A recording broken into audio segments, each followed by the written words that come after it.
Okay, so we're just going to kind of extend on what we were talking about yesterday with those nets. We're still going to be using those, but now we're going to actually start finding surface area.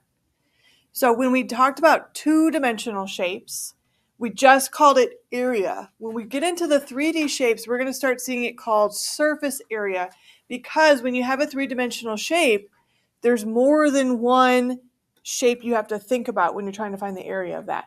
When you have a prism, for example, a rectangular prism, that's made up of 6 different rectangles that make up that entire shape.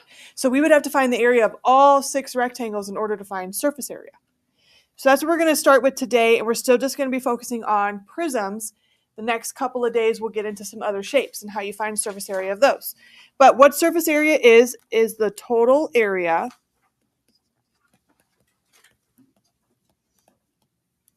of all the faces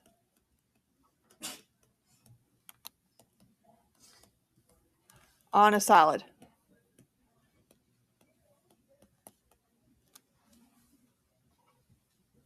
Depending on what kind of solid you have, sometimes area might take a little bit longer to find because maybe you have more faces you have to think about.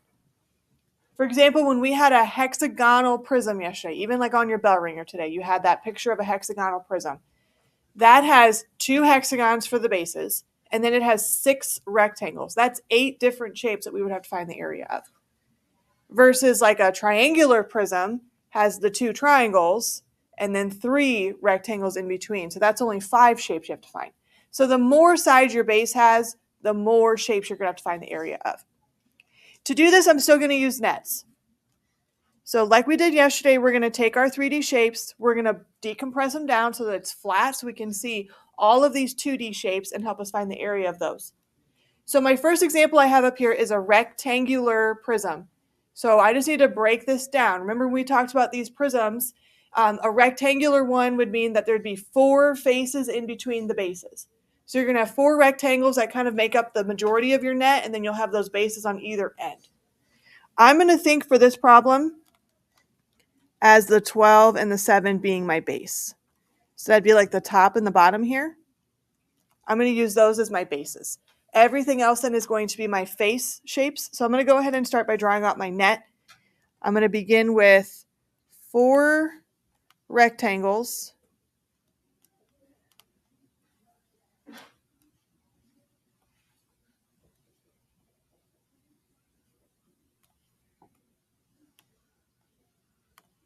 And then on either end, I'm going to add the bases.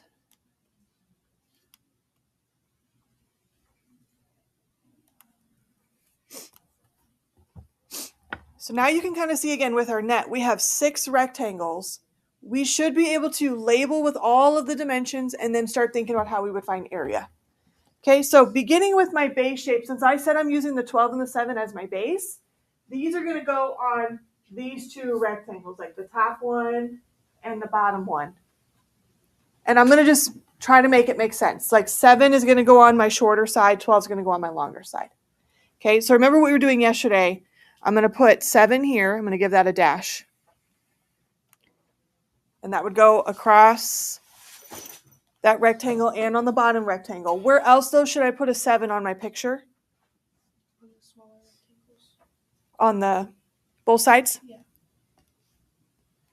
Like there and there? Yeah. Perfect, okay. And then 12 is going to be my other base of that bigger rectangle on the side there. So it's going to go up here and it's going to come all the way down. Should I put 12 anywhere else in my picture?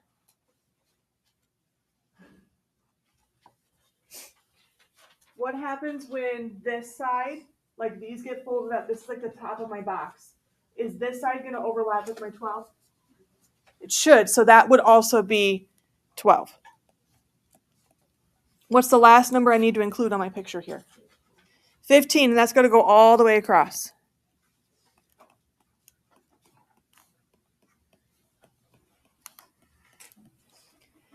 Now we're going to take it an extra step here. We're going to actually start to find area. Now with this, you're looking at all those individual rectangles. How do we find area of just a rectangle? Base times height. So for my rectangle, I just need to know what are my dimensions. What's my base and what's my height, and we're going to multiply them. Now with a rectangular prism, some of these rectangles are going to be the same. So you're actually going to see a number show up more than once on your picture. Let's start with the bases. So up here we said the dimensions were 12 by 7. So we just got to take 12 times 7. What is that?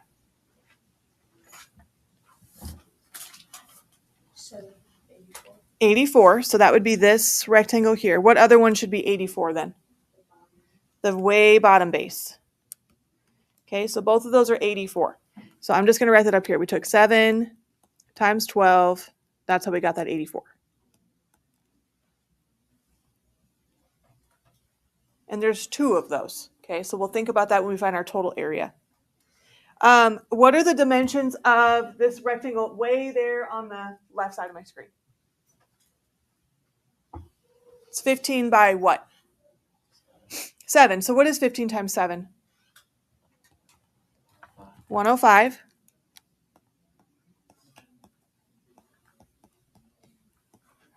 Okay, so that would go here.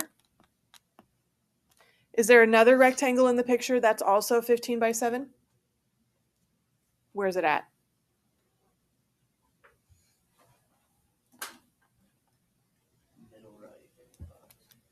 This one here. Okay. And then we've got 2 last rectangles here. It looks like they're both marked the same way, like they're marked with 2 dashes and 3 dashes. So what would be those dimensions?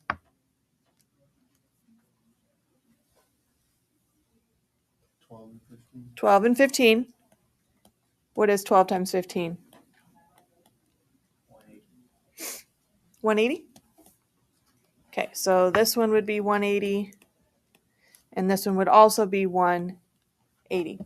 Now, to find the total area, I need to add all of these numbers up. Or I can think about up here at the top where I kind of wrote them out individually. I'd have to add all of these and then double it. Or you can double them first and then add them together because those rectangles are showing up twice. So maybe even just make yourself a little note here. We'd have to double these amounts because there's 2 rectangles in the picture that have 84. And there's 2 that have 105. And there's 2 that have 180. Okay, so to find surface area, I'm going to take 2 times 84 plus 2 times 105 plus 2 times 180. What is that all going to come out to be? Good, 738. And how do we label area again? Good, centimeters squared. So make sure you still have the label here. But the final total answer there should be 738. Now, some of you, as you get going with these problems, you'll find faster ways to start thinking your way through that. You may not need to show me all the individual math. Like you may not need to write what I did there at the top of the screen. You can just fill in your rectangles and then start adding things together. Okay, that's your rectangular prism. Let's do another example here. The next one over, what would you guys call this shape? Triangular prism. How many rectangles, how many rectangular faces does this shape have? 3 of them, because the bases are triangles. So triangles have 3 sides, so there should be 3 rectangles that connect them. So when I draw up my net, I should only have 3 rectangles here on the inside.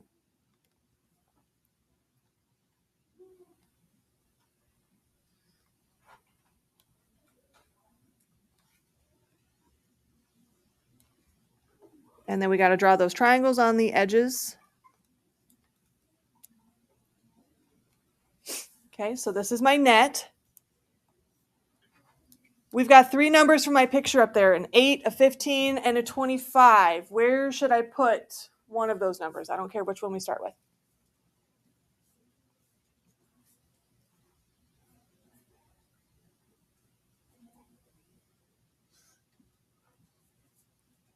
Who knows where something should go?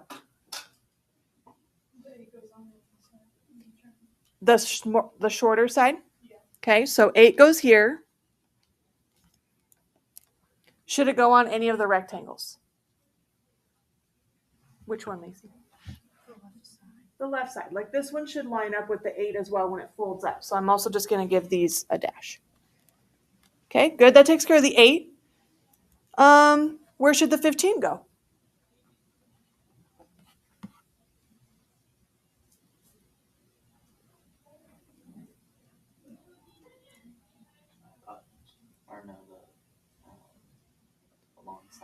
The bottom of the triangle.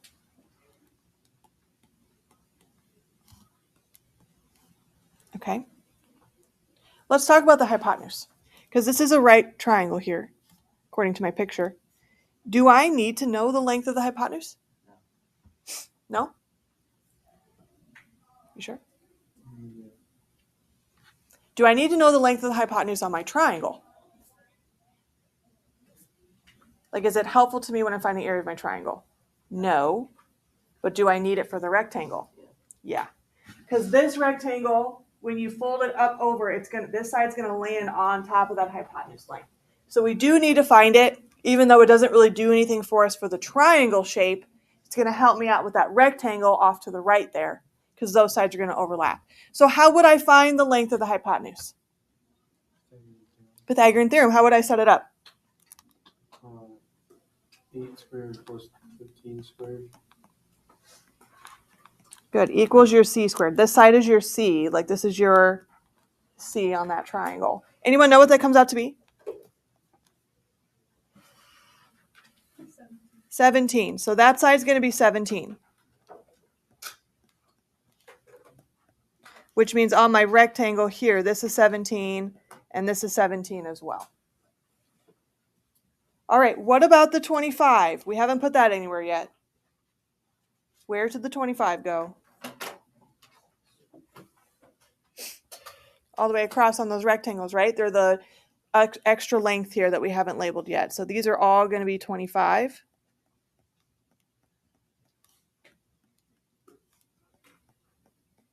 Okay, so now let's start working with our shape to find our area. So again, we've got some rectangles here and we've got some triangles. Let's start with the rectangles just because those are easier, and we just spent some time doing that in the last one. We're just doing base times height.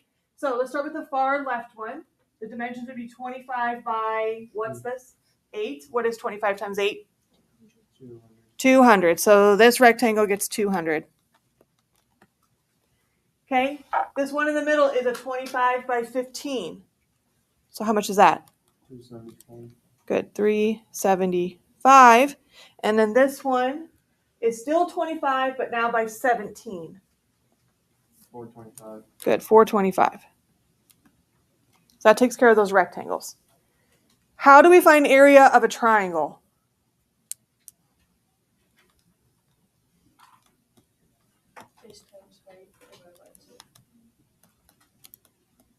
Okay, so for the triangle, what's your base and your height?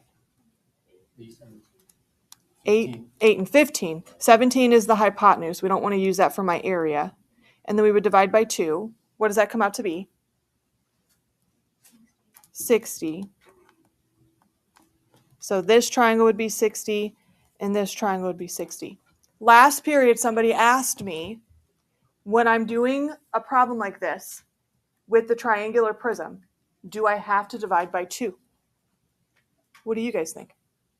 Do we have to divide this by 2? No, you just add up both sides. Yeah, so if I just do 8 times 15, that's 120. One triangle in the picture is 60, but how many triangles do we have? 2. So if you don't divide by 2, anytime you have like a base shape that would require you to divide by 2, you technically don't have to. You could skip that step and just know 120 would be for both of those triangles together. So if you wanted to think about it that way, you could. Now, if you like to do every single shape individually, that's fine too. So now we've got all of our numbers here. So we had 2 of those 60s. That's that 120 I was just going over. Plus the 200, plus the 375, plus the 425. What do we get for a total area here?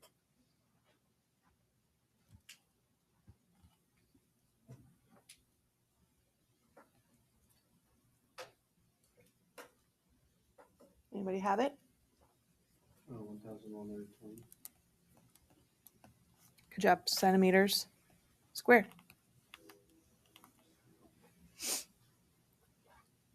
So when the bases are triangles like that, or if they were trapezoids, any of those shapes that you have to divide by 2, when they're the bases, you can skip over the divide by 2 part and just know that takes care of both of your base shapes if you want to do a little bit of a shortcut there. All right, let's take a look at our last one here. What shape do we have for this one? hexagonal prism. Now remember I said yesterday when they give you a hexagon or any type of polygon that has more than 4 sides like this, like 5, 6, 7, 8, 9, 10, however many sides, it's always going to be regular, which means all the sides on this hexagon are going to be the same. So how many rectangles would this net have? It would have 6 of them, and they're all going to be the same, okay, because they're all the same rectangle around the base there. So I'm going to draw this out for my net, and I'm going to do 6 rectangles that are all equal length.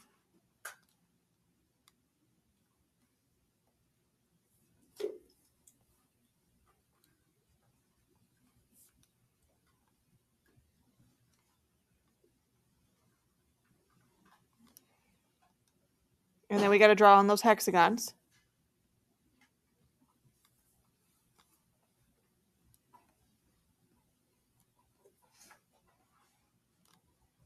Do the best you can there. It does not have to be perfect, guys. All right. Where should I put some of these numbers at? 17 goes across. Across the rectangles?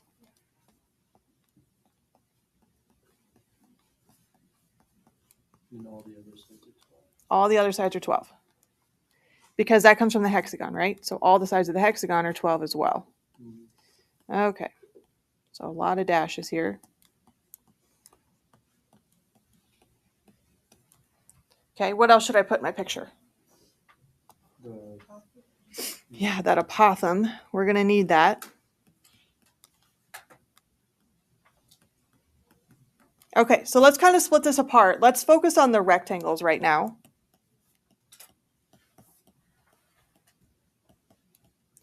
So, what are the dimensions of just one of the rectangles? 17, 12. 17 and 12. So if I wanted to find the area of one rectangle, I would take 17 times 12, which is 204. But times by 6 because there's 6 rectangles and they all look the same. Okay, so I'm going to take this 204 times 6, and I'm just going to write underneath here, because this is the number of rectangles in your picture. What does that come out to be? 1224, is that what you said? Okay, that's just the rectangles. So I'm going to keep that over here, 1, 2, 2, 4, because now I'm going to have to add that on to my hexagon. So let's do the hexagons next. Let's just focus on one hexagon for right now. So a hexagon in the last unit, when we talked about that formula, it was apothum times the perimeter of the hexagon divided by 2. Do we know the apothum? Yeah, what is it? That's that 10.4. Okay, how would you find the perimeter of this hexagon? Add up all the sides. There's 6 sides. They're each how much? 12. So could I just do 6 times 12? Okay, and then if we divide that by 2 for just one hexagon, what does that come out to be?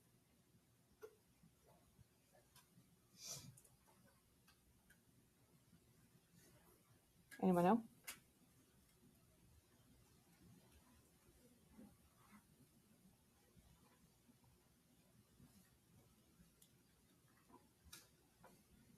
Is it 31.2?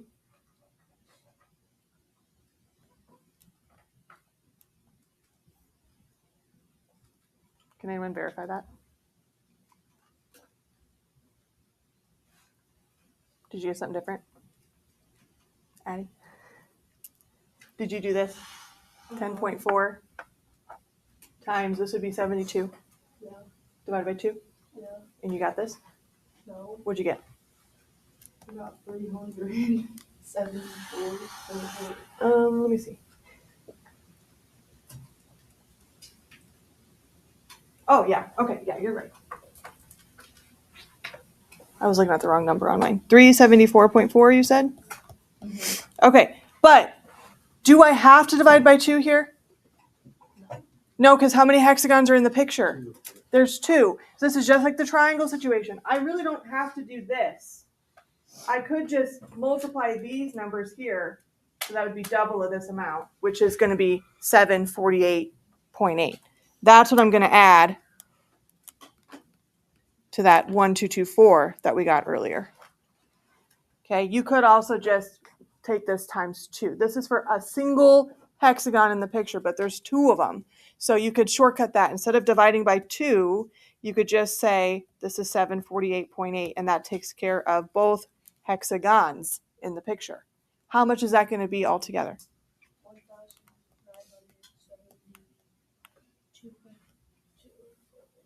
0.8, and then still centimeters squared. So as you guys get going with these shapes, you'll probably start to find your own shortcuts that you can even take that maybe make this process a little bit faster or smoother for you. Okay, but sometimes you'll need to draw those nets, label them so that you can kind of see where all those pieces are supposed to go. All right, any questions on that?